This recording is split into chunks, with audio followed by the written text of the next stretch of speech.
Arte para Cego Ver, uma exposição pioneira e que chama a atenção pela criatividade e forma expressada em quadros que estão em exposição no Museu Histórico de Itajaí, região litoral de Santa Catarina. A iniciativa da inclusão social de modo futurista é da produtora cultural Ana Clara, a artista plástica visual Karen Buba e o Renato Alexandre, que conhece as belezas através do toque e leitura em braille. O Renato Alexandre Tenca, ele já nasceu sem enxergar e tem toda uma história apaixonante pela arte, pela cultura.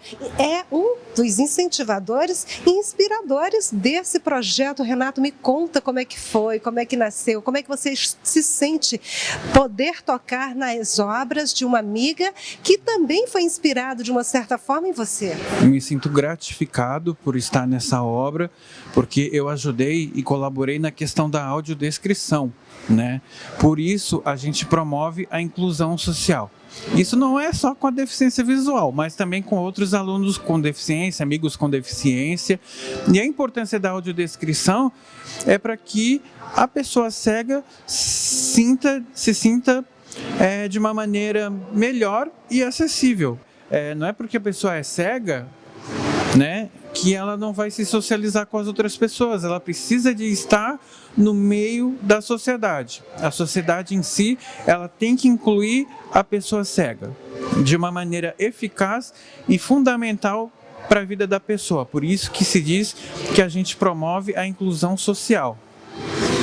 Olha, e para você que tem um amigo, conhece alguém ou que já nasceu com uma pessoa que não enxerga uma criança, fica a dica que é capaz de se ter uma vida normal, né, Renato? É normal. O cego, um professor meu que me alfabetizou, ele sempre me disse, é uma pena que ele não está mais entre nós, mas ele sempre disse que o cego, ele é uma pessoa normal que apenas não enxerga. O que ele precisa é de inclusão e como é que eu vou explicar? Inclusão e apoio das pessoas, né, de uma maneira geral. E para provar isso a você, com o Renato, falando sobre uma das lendas em braille. Lenda A Pisadeira, região sudeste. Você já sentiu falta de ar enquanto estava dormindo? Ou acordou de repente com a sensação de que alguém estava em cima de você? Era a pisadeira. Conta a lenda que a pisadeira é uma mulher de aparência assustadora. Ela tem unhas grandes, dedos compridos, olhos vermelhos e arregalados, nariz comprido para baixo e queixo grande. Seus cabelos são grisalhos e ela é baixa. Tem um olhar maligno e mostra horríveis dentes verdes ao gargalhar. A pisadeira fica nos telhados das casas esperando alguém ir dormir, de barriga cheia após o jantar. Ela entra no quarto e pisa no peito e na barriga da pessoa dormindo. Para vocês verem como é que é essas lendas, né? Essas lendas, para mim, elas foram feitas de uma forma bem exuberante. Eu me encantei por todas elas. O Brasil é um país rico em lendas e, para o projeto, 2 quadros por regiões, um desafio para a artista. Eu não poderia deixar de conversar aqui com a Karen Buba, ela que é artista plástica visual, com a lenda do mate. Esse trabalho seu, ele é muito específico, ele traz uma oportunidade ímpar para todos aqueles que traz consigo alguma dificuldade, principalmente no caso do visual, a visão.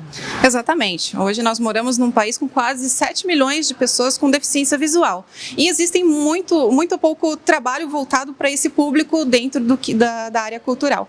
Então nós pensamos em criar criar algo especial, específico, para que pessoas com esse tipo de deficiência, com esse tipo de condição, pudessem ter acesso à arte e à cultura, já que os museus, eles são privados desse tipo de acesso, porque a primeira coisa que acontece quando você chega no museu é que não pode tocar.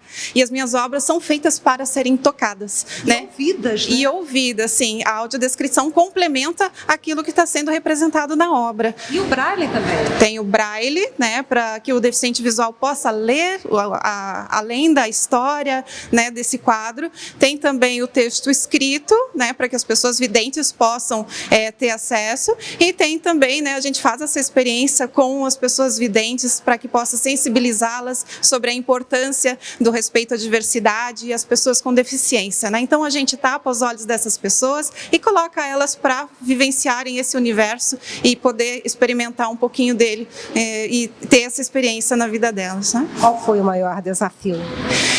O maior desafio sempre é dar o primeiro passo, é você começar um projeto, né? Então a gente às vezes tem o desejo de fazer alguma coisa, mas você não sabe por onde e como começar. Então nós iniciamos esse projeto com uma pesquisa, fizemos a experimentação com pessoas com deficiência visual e criamos as obras, que hoje são uma coletânea de 10 obras e voltadas para as lendas do folclore brasileiro. Então a gente queria ao mesmo tempo levar a cultura, a arte, a acessibilidade e representar algo do nosso país, né? Que fosse algo voltado para a cultura popular. Então isso também tem uma questão educativa envolvida, né? Então isso tem várias questões envolvidas e muitas pessoas podem ter acesso a elas. Ana Clara destaca os detalhes da iniciativa, elaboração e execução do projeto. O sucesso é uma realidade, já que a inclusão social é uma prioridade em todos os segmentos da sociedade. E agora nós vamos conhecer a fundo como foi criado esse projeto com a produtora cultural Ana Clara. E eu escolhi a dedo esse quadro aqui que conta a história do pássaro que tem o canto mais bonito, segundo a lenda, aí no norte do Brasil, que é o Irapuru, que era um homem, um guerreiro, que se apaixonou pela mulher do cacique, pediu a Deus que o transformasse em um pássaro e tem um canto que é de encantar. Parece trocadilho, mas é de fato. Que projeto desafiador e bonito, né? Exatamente. Bastante desafiador o projeto. Nós passamos pela primeira etapa, que foi a criação, foi a pesquisa para a criação de uma coletânea.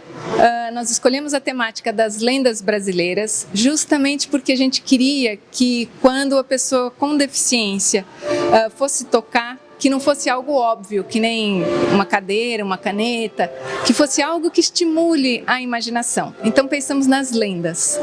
E aí, para representar todo o Brasil, as lendas de cada região. Nesse momento, a nossa coletânea tem 10 obras. São 2 lendas de cada região, né? E nessa etapa do projeto nós estamos circulando pela cidade, estamos indo para escolas, para 2 equipamentos culturais, que são aqui o museu e a biblioteca municipal, e para 2 entidades. Fomos para a APAI, que trabalha basicamente com deficiências cognitivas, e para a AMA, a Associação dos Pais e Amigos do Autista.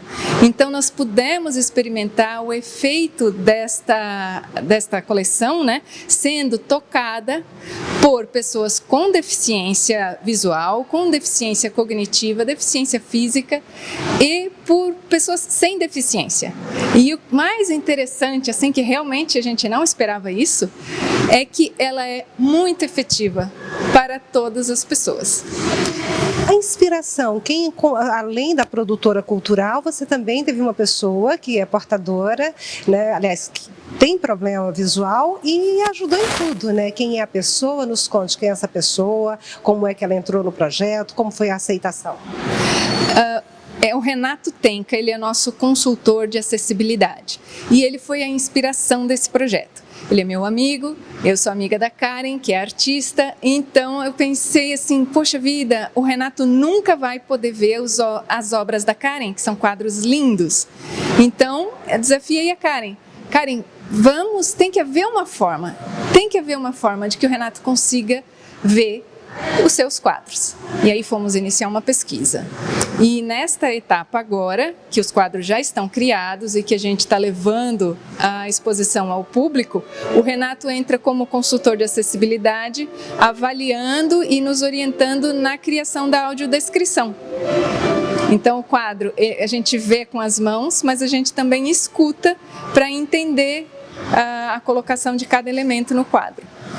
Muito obrigada e parabéns pela iniciativa e por enriquecer tanto. E estar aqui no museu, isso faz toda a diferença. Sim, é uma honra poder estar no museu e poder levar a cultura para as escolas, para os bairros periféricos, para as pessoas que não têm contato. Muitas dessas crianças, alunos, adolescentes que viram a exposição nunca tinham acessado nenhuma obra de arte.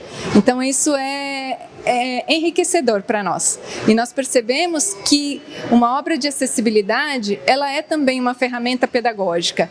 Nos auxiliou muito e os professores ficaram encantados com isso. Como abre os alunos para quererem aprender, quererem saber, quererem conversar e se expor também.